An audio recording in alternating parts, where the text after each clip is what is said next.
warahmatullahi wabarakatuh.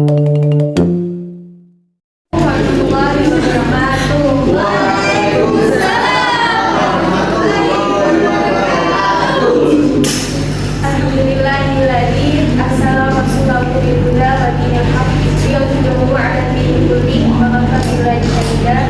Asyhadu an la ilaha illallah wa asyhadu anna Muhammadar rasulullah. Allahumma shalli 'ala sayyidina Muhammad wa 'ala alihi wa sahbihi ajma'in. Pertama-tama marilah kita panjatkan syukur kehadiran Allah Subhanahu wa taala, Tuhan semesta alam yang senantiasa memberikan anugerah serta nikmat-Nya kepada kita semua, sehingga kita bisa hadir dalam ikhlas ini dalam keadaan yang insya Allah sehat walafiat.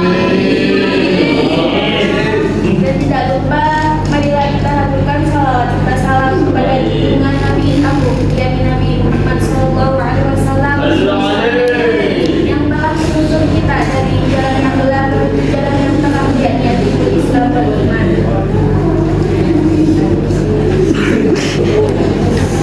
Dan yang saya hormati yakni Ibu Melina Purwandari Rasmi MPD selaku dosen pengampu mata kuliah dakwah dan konseling digital serta teman-teman yang saya banggakan.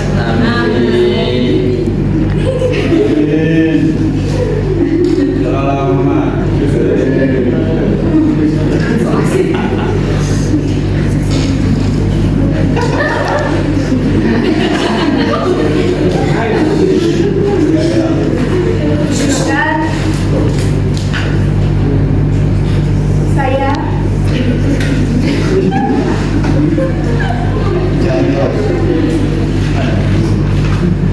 memberikan materi simulasi dakwah tentang bagaimana mengontrol emosi.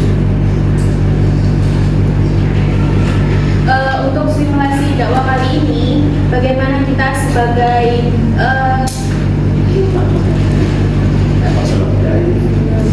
seorang pemuda Gen Z di zaman ini, bagaimana kita bisa mengontrol emosi kita agar lebih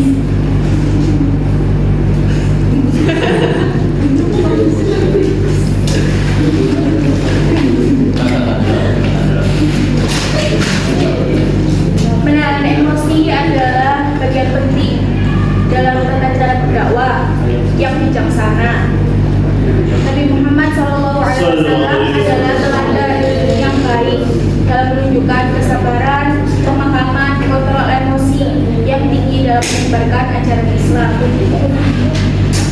Dalam hal ini, di sini saya akan membahas sunnah-sunnah Nabi Muhammad SAW yang dapat kita contoh dan implementasikan ke dalam kehidupan kita sehari-hari. Yang pertama adalah sabar dalam menghadapi tantangan.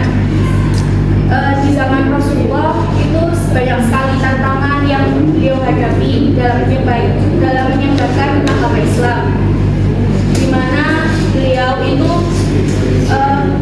kalau misalnya teman-teman sekalian tahu kan, dalam menyampaikan dakwahnya Rasulullah itu kan banyak sekali tantangan, di mana beliau itu tetap sabar dan beliau itu sudah mengajarkan bahwa sabar adalah kunci untuk menjaga ketenangan dalam situasi yang sulit. Jadi kita sebagai generasi yang apa-apa serba milenial ini, bagaimana kita bisa menjaga atau tidak sabar di era-era yang banyak sekali huru-hara. Dan yang selanjutnya adalah mengendalikan kemarahan, di mana kita sebagai seorang yang milenial itu kan pasti emosionalnya naik dan turun, ya kan? Ya.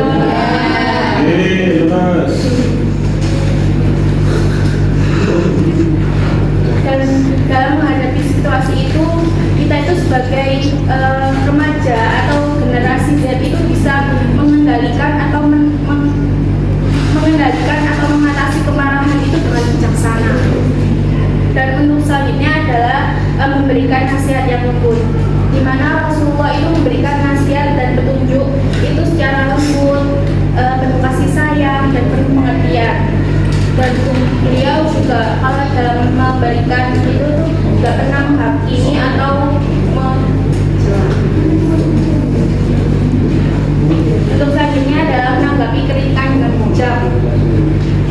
Di zaman yang serba modern ini, itu banyak sekali media sosial yang pasti lebih sangat mudah dalam mengkritik atau menggunakan jari jemarinya ini dengan seenaknya. Seringkali kita sebagai manusia itu lalai akan adanya perasaan orang lain, bahwasannya apa yang kita ketik atau apa yang kita kasihkan pesan ke orang lain itu akan dibaca oleh orang lain, dan bagaimana caranya kita sebagai manusia bisa tindak bijaksana dalam mengkritik orang lain sekaligus memberi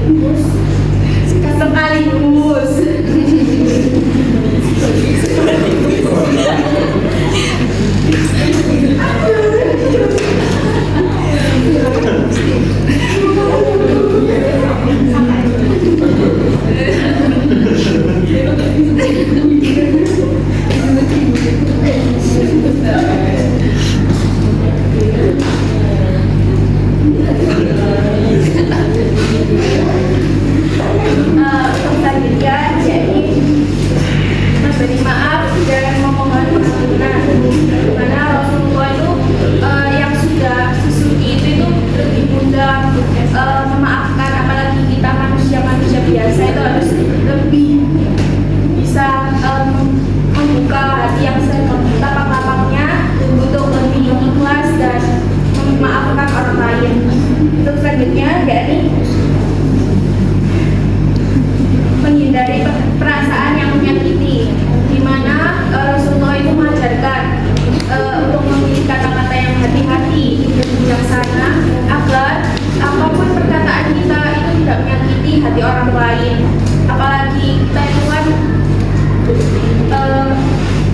dengan apa namanya komenan yang seperti ini langsung hati kita panas ya, akhirnya ngetik-ngetik sembarangan. Ya, itu kan bagaimana kita bisa mengendalikan dan mengontrol emosi dengan baik. Yang selanjutnya adalah menyampaikan pesan dengan empati. Dulu itu Rasulullah ketika menyampaikan pesan dakwahnya itu melihat kondisi seseorang yang ingin disampaikan. Ketika dalam keadaan misalnya nih teman-teman misalkan galau ya, nanti ada teman-temannya yang malah bahas tugas gitu, kan perasaan teman-teman kan pasti semakin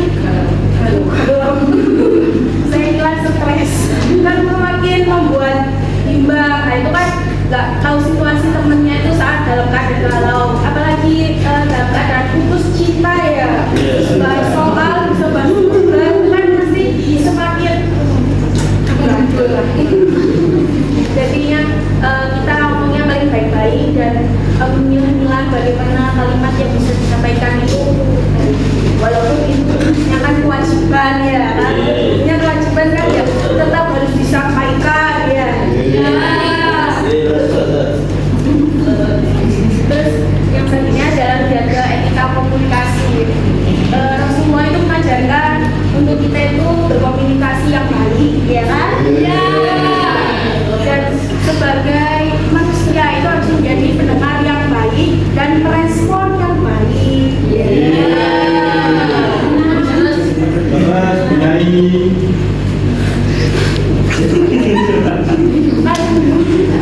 Kalau kita direspon dengan baik atau menyampaikan feedbacknya itu kan pasti baik ya. Tapi ini seperti ini.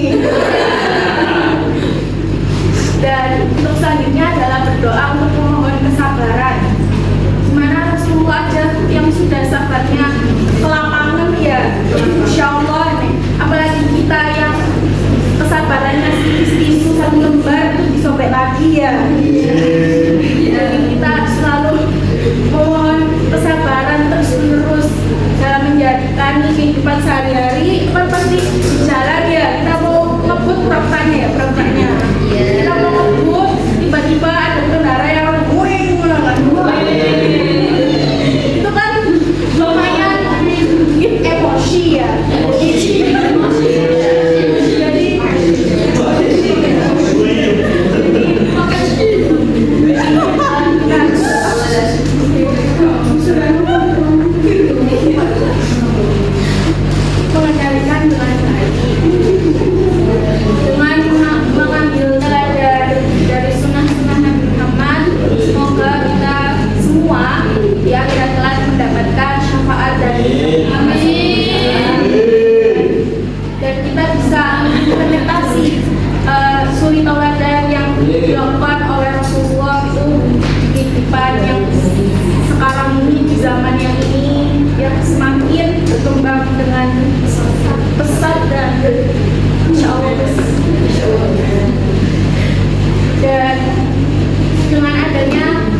Habib. Semoga dengan adanya beliau-beliau itu lebih memudahkan kita dapat